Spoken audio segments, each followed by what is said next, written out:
కూడా దేవుని యొక్క కార్యం ఏందో ప్రీతి కలిగి ఉండాలా, దేవుని మాటలు ఏందో ఆసక్తిని కనపరచాలా, వాక్యమును పఠించాలి, వాక్యములో దేవుడు చేసే గొప్ప కార్యమును తలపోస్తూ ఉండాలి.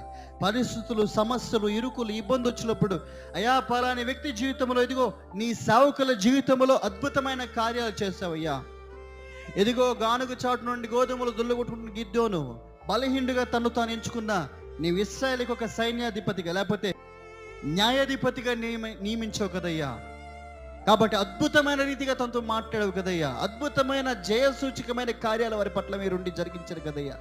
నేను కూడా బలహీనుడిగా ఉన్నాను, బలహీనరాలుగా ఉన్నాను, అవిశ్వాసము నన్ను కృంగదీస్తా ఉందని చెప్పేసి భక్తుల జీవితాలను ఎత్తిపట్టి దీని ద్వారా మనము ప్రార్థన చేసినప్పుడు వారి జీవితంలో అద్భుతాలు చేసిన దేవుడు మన జీవితాలు కూడా అద్భుతాలు చేస్తాడు దేవుని బిడ్డలారా. కాబట్టి ఈ రీతిగా దేవుని యొక్క కార్యాలను మనం తలపోస్తూ ఉండాలి.